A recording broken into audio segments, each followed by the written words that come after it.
Buenos días, amigos. Mi nombre es Carlos Alberto Sandoval Avilés.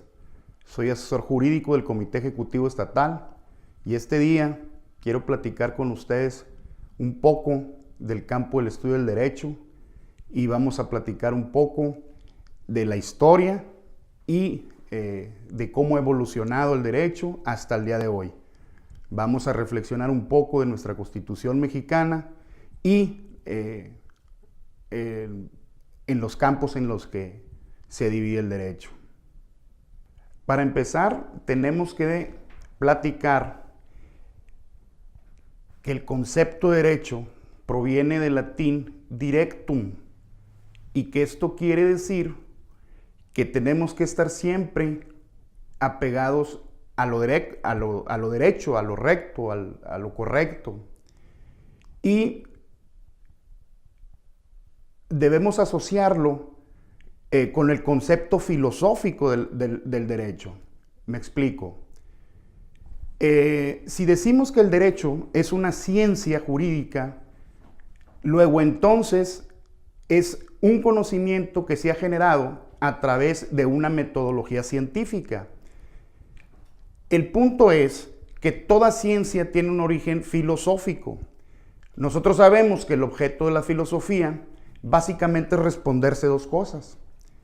Una es de dónde viene el mundo y la otra es quiénes somos. Para esto se auxilia de ramas muy importantes, como lo es la moral y lo que es la ética. La moral, por su parte, trata de responderse qué es lo bueno y qué es lo malo. Mientras tanto, la ética trata de responder qué es lo correcto y qué es lo incorrecto. En estos conceptos, entre la filosofía, la moral y la ética, entra el derecho. Pero el derecho trata de explicarse todos estos conceptos, pero a través de lo justo y lo equitativo. Es decir, busca lo bueno, busca lo correcto, busca respondernos quiénes somos y, lo más importante, busca la justicia. Como estaba platicando, son los griegos los que dieron su aporte filosófico a la ciencia del derecho. Ellos tuvieron ideas tan importantes y tan actuales como el término democracia, como el término república. Ellos, sus filósofos, querían analizar aspectos como cómo organizarse para que la comunidad griega en su totalidad pudiera sobrevivir en un mundo hostil donde frecuentemente pues eran amenazados por invasores. Pasa el tiempo y son los romanos que, tomando esos principios filosóficos de los griegos, instruyen por primera vez temas como cómo naturalizar a una persona que quiere hacerse ciudadano romano. Si bien nos acordamos, el Imperio Romano duró cerca de 2000 años, 500 años antes de Cristo, hasta el año 1500, donde inicia el Renacimiento. En esos primeros años que fueron un imperio que iba dominando tierras, ellos tenían conceptos como el esclavismo muy diversos al mundo del esclavo sajón. Y ellos respetaban mucho las religiones, entre otras cosas, de los pueblos que dominaban.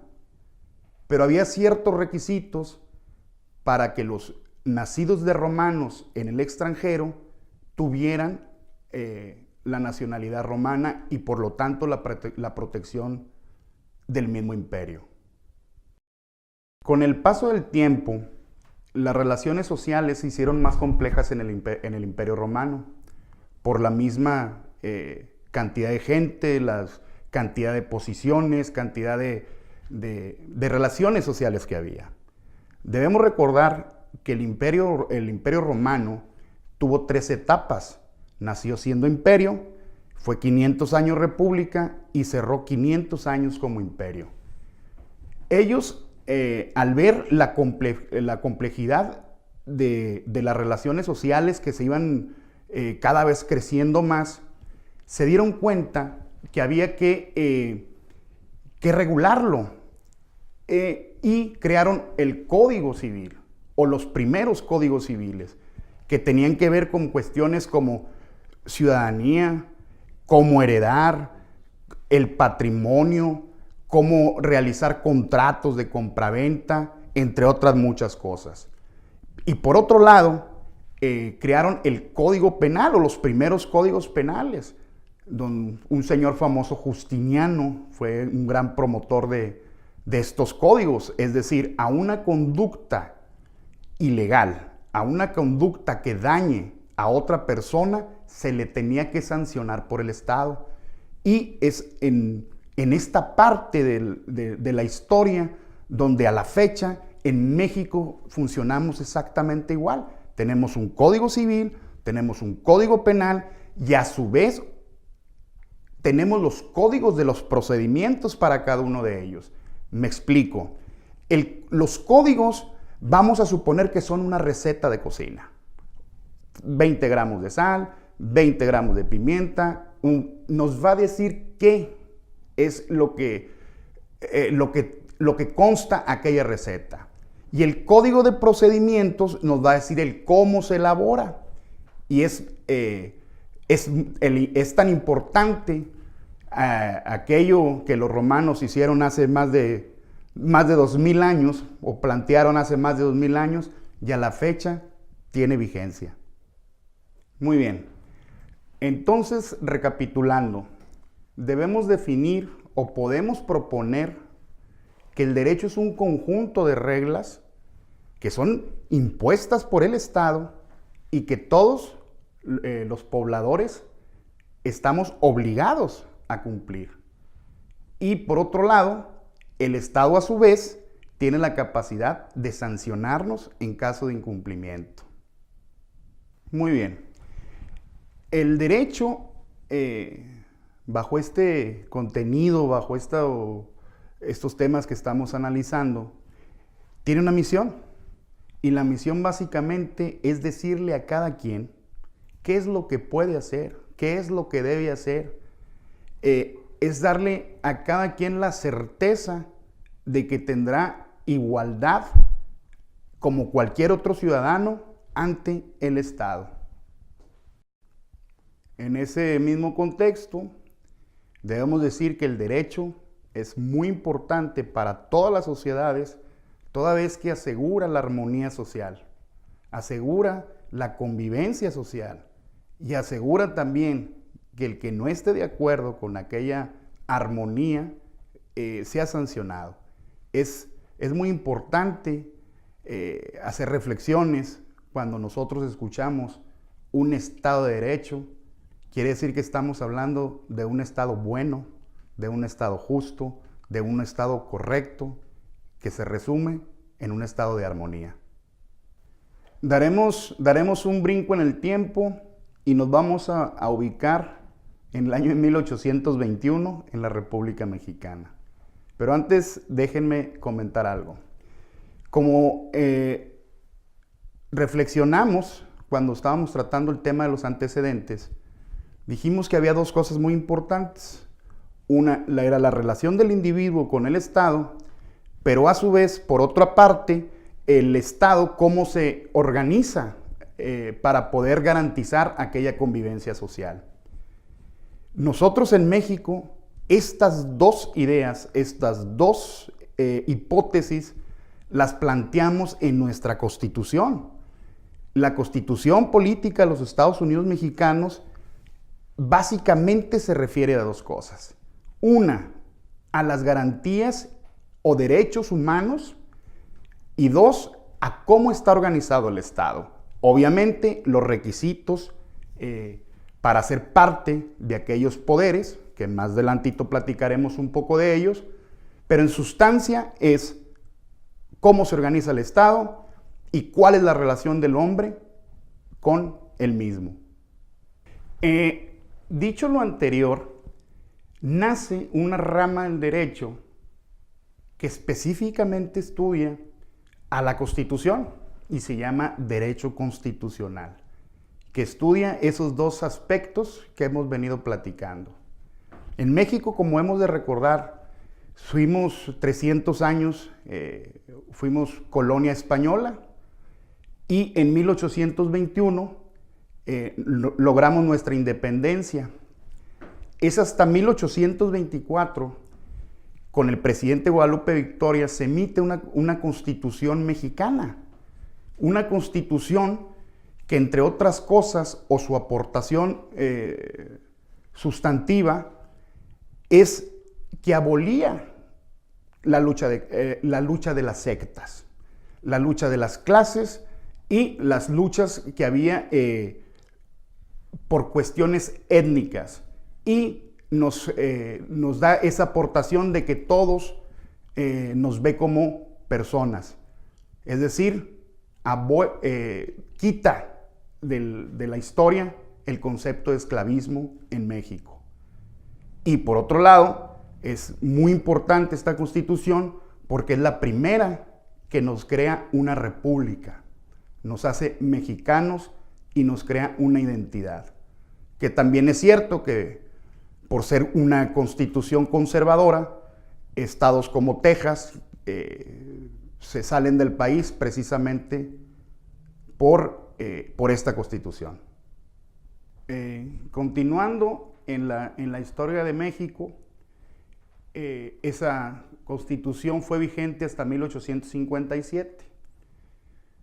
Después de luchas históricas por las leyes de reforma, por invasiones que tuvimos de estadounidenses, de franceses, y el fuerte poder que había obtenido el clero en esa etapa del nacimiento de nuestro país, es en 1857 con un Melchor Ocampo, acordémonos de Ocampo, y obviamente el presidente Benito Juárez, que hacen una constitución que la aportación más importante fue delimitar el terreno del Estado y, vamos a decir, el terreno de la Iglesia. Nace el registro civil y con esto pues le quita la potestad a la Iglesia de que fueran herederos y que tuvieran el control de cementerios y que ellos mismos con las actas bautismales sirvieran como el acta de nacimiento. Es una constitución liberal, es una constitución que gracias a ella hubo violencia, porque somos un pueblo con raíces católicas muy importantes, pero en esta constitución el derecho se consolida y el derecho se impone sobre las tradiciones y sobre las costumbres. La siguiente constitución importante en México se da hasta 1917 con el presidente Carranza, después del triunfo de la Revolución. Si bien es cierto, decíamos que la Constitución de Juárez era liberal, tenía huecos y tenía deficiencias que crearon un Estado mexicano que empoderó, sobre todo en el norte del país, a terratenientes, y que por otro lado era muy débil en esta parte de cómo organizarnos, básicamente el Poder Ejecutivo, cómo organizarnos para que hubiera cambios. Y sabemos que Porfirio Díaz duró 30 años en el poder y pues como dice la máxima, el poder corrompe a lo largo del tiempo, y hay dos premisas fundamentales que es muy importante en el estudio del derecho constitucional. Debemos recordar que por un lado, en el norte del país, Madero fue el de los impulsores ideológicos más importantes de la revolución, y su eslogan o su consigna era sufragio efectivo, no reelección.